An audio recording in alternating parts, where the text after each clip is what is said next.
Hey guys, welcome to another video. So today I have a very nice question for you as part of the nice question series in the Extension 2 syllabus. Now, you know I love a good integration question at the very end of a paper. This is one of those, but it's combined with proofs, mathematical induction as well. Makes it a really great question to do. So now, before I dive in, like the video, subscribe to the channel, and tell your friends. Guys, today's question comes from the Manly 2024 trial paper, and it looks like that, right? Proved by mathematical induction, yeah, that this, right? Enough said, mathematical induction. Now, mathematical induction with calculus, it's not common, right? It's not common. Really nice question. So let's dive right in. Now, we know when we do mathematical induction, we need a few steps, right? So depending on how your school sort of tells you, right? Like I always tell my students, there's 3 steps. Step 1 is the initialization. So when n equals 1 in this case, right? Yeah, positive integer. So when n equals 1, left-hand side equals to 0 on 2 sine sub 1 in that squared. Now that's a easy 3 in a question, right? Using your double angles, right? To basically replace, because we can't really integrate sine squared, replace it with the identity with cos double angle.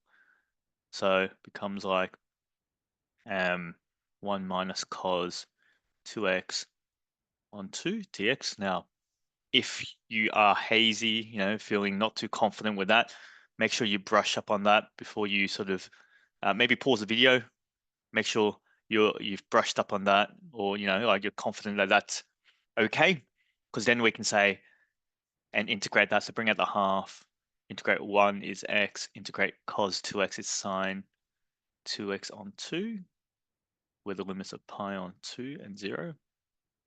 So that becomes, what's that, half sub in pi on 2 minus sine. Now that's pi 2 and then minus 0 minus sine.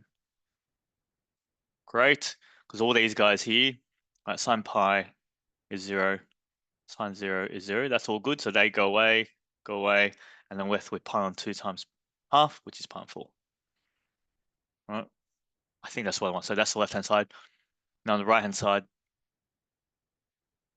let's see. So I sub in n is 1. Oops.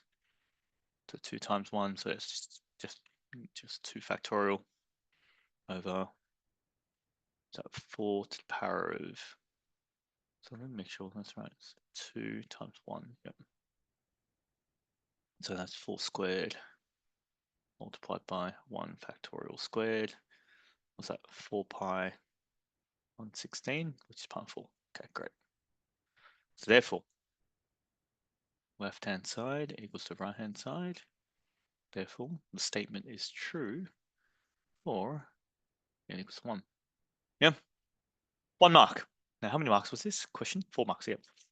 1 mark for that. Now, let's set up my step 2, right? So for those that remember, for step 2, right, we need the assumption and then state the thing we want to prove, right? Actually, can I move this down so I have more space over here? Okay, perfect. Okay. So let me come up here and go, okay, step 2. Now, this is where the money is at, right? 3 marks. So 4 marks for a question at the end of the test is usually quite hard, right? And then when there's induction mixed with integration, right? It sounds quite hard. So let's see. Assume n equals k true. So, oops. Now, what's the expression? Okay, so I'm just going to sub k into that and just copy and paste that. Okay, so that is integral from 0 to pi on 2 of sine, no, I think it's 2k, 2kx dx equals to, and sub k into the other side, so it'd be like 2 pi times 2, that was n, so that's that, over 4 to the power of k plus 1 multiplied by k factorial squared. Okay. Hey, that's our assumption, right? Now, I need to prove n equals k plus 1 true. Right, so copy and paste that. You know, I don't want to be lazy. I was literally going to copy and paste it. Let's not be lazy. Let's actually write it out. The sign. Now, that's 2k plus 1 there. And then over here, it'll be 2 pi 2k plus 1 factorial over 4. That's k plus 2. That'll be k plus 1 factorial squared. Yeah, something like that. All right. Woof. Okay, now we know this is the left-hand side. And this is the right-hand side. So let's get cracking. So it feels like, right, the approach is we're going to start with this integral, right? We're going to try to break this up and use the assumption somehow, right? That's really what we want to try to get to. Now, it feels a little bit like I'm going to break this up to like sine squared times sine 2k and then go from there, right? Does that sound reasonable? I think so. So let's try. So left-hand side equals 2, right? So what I'll do also for the left-hand side, I'll split it like 2k plus 2x dx, right? And maybe break that up to sine squared x sine 2kx. Now, I can either consider doing something by parts, but normally when I say sine squared, I feel like I'm going to use the identity, right? Yeah, maybe use the identity here, yeah, which equals to 1 minus cos squared, and then break that up. Because if I break that up, what I can see, right, is I got sine 2kx dx. That's good because that's my assumption. And then minus pi on 2 cos squared x sine 2kx dx. Now, guys, just to be clear, this is my assumption, right? I'll be subbing that thing in later. Now, this thing here is hard, right? That thing there is the hard part. Now, so the pick is easy. That's done. I'll sub in my assumption later. The green, let's just explore the green, right? How can I integrate this? Now, whenever you see like causes and sines, right, like that, I always say to my students, if I had one cos, it'd be really easy because then I use u sub, right? I use substitution and I let u equal to sine x, and then the derivative of that can cancel out with the cos x, and that'll be sweet, right? But in this case, there's cos squared. Now, I can still do this, right? But I've got to do it by parts. So what I'm going to do, now, for those that know exactly what you want to do for by parts, right? You always let u be something, right? I think the acronym that we always use for by parts is Lie8. And Lie8 tells you the order that you select the function of u to be, right? Well, and then the rest is dv. Now, I say to my students, for harder questions like this, it's not about selecting u first. It's about selecting the dv. Because whatever you put for dv over here, right, it has to be an expression that you can integrate. Yeah, and then the thing on the left there is differentiable, right? So over here for dv, I'm going to be smart. Because I said to you, I can integrate it when it's like cos x using the substitution rule, right? I'm going to actually let this side here be cos x sine 2kx dx. Yeah, because I know I can integrate that using substitution, and then I'll just let this guy here be cos x. Yeah, but that be the case. Now, if that's the case, then du, now cos differentiates negative. And then be smart here, right? Integrating this, right?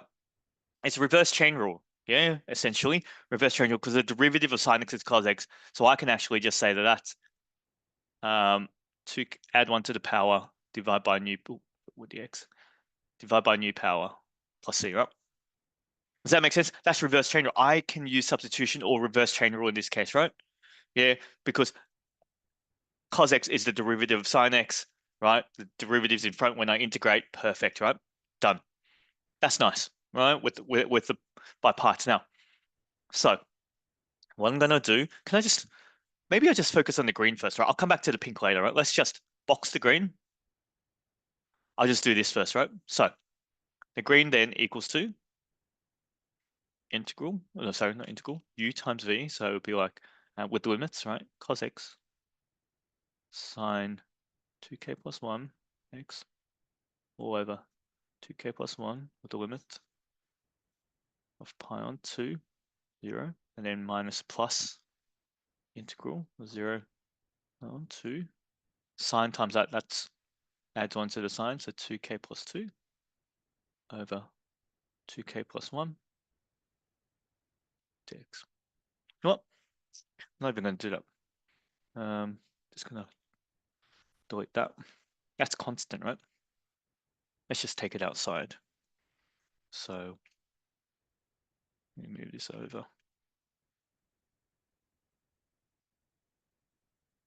I'll take it as like,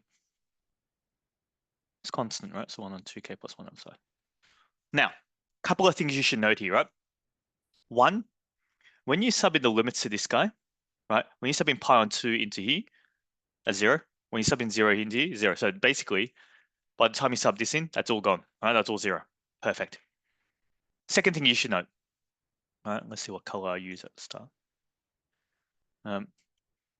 See this?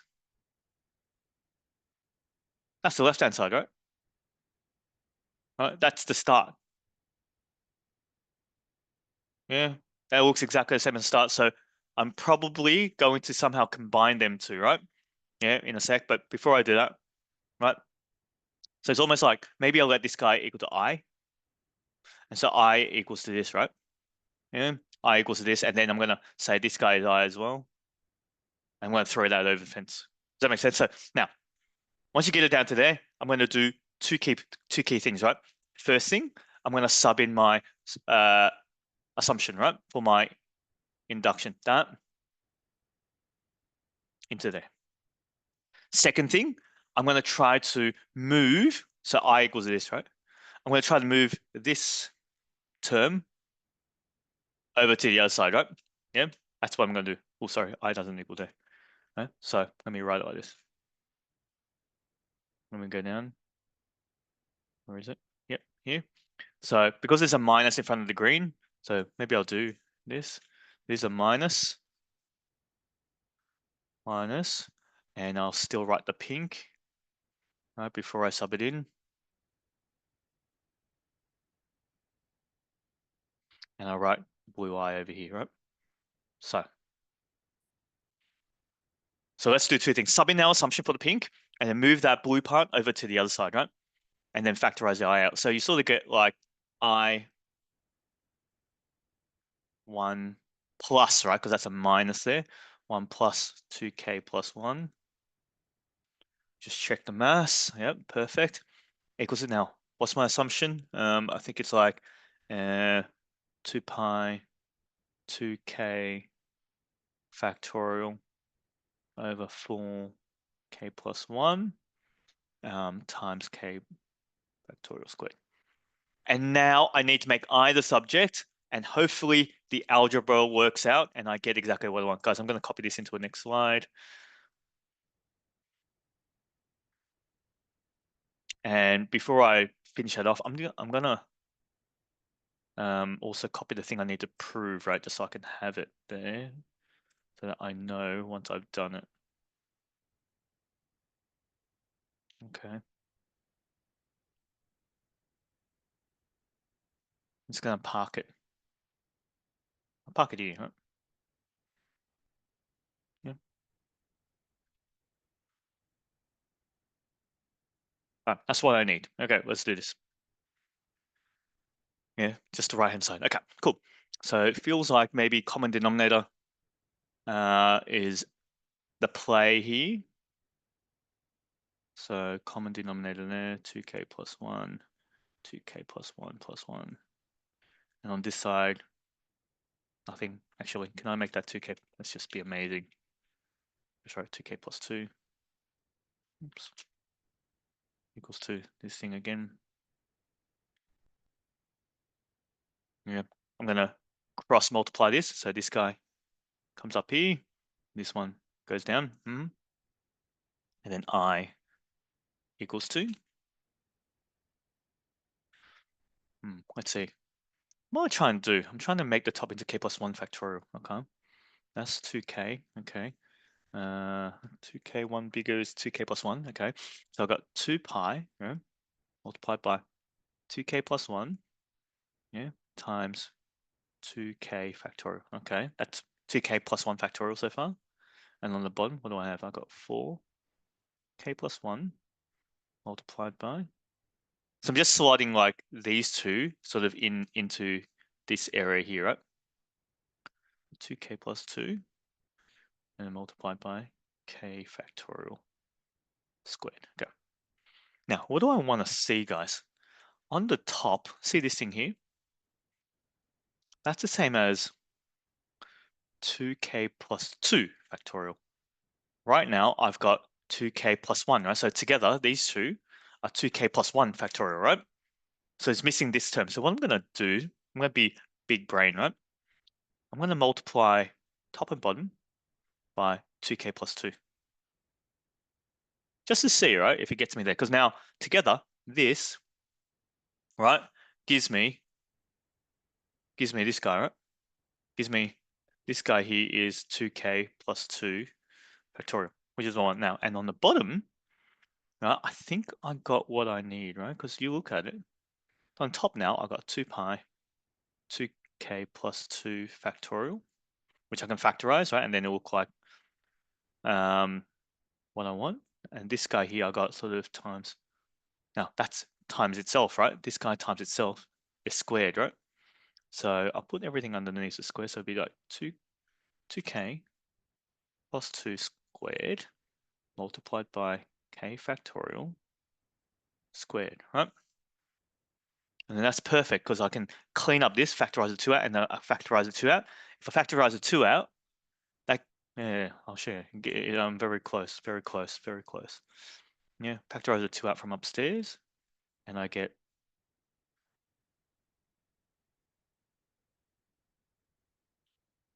and then here, very close, very close. Inside the bracket becomes like, take out the 2, and it'd be k plus 1. Yeah, times k factorial. And we know that this guy, that's k plus 1 factorial, right? And then the 2 squared is 4, and then it makes the power of 4 go up to k plus 2, and that's exactly what the right-hand side's about. So I'm just gonna, I'm like 2 lines away, yeah.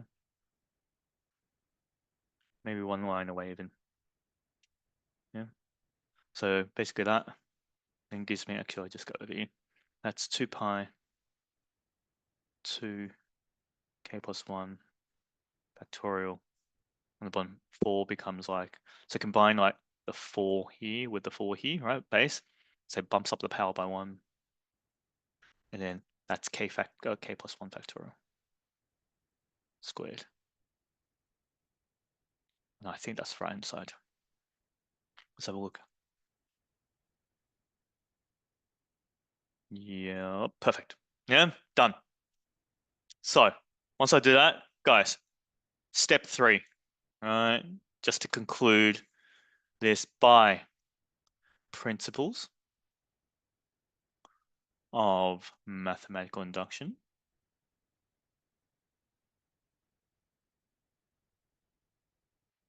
Statement is true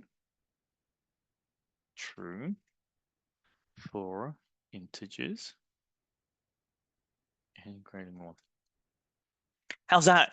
I think it's a really nice question, right? The integration there is a little bit intense, but hopefully not too bad with that explanation. Guys, like the video, subscribe to the channel, tell your friends. I'll see you at the next one. Thank you.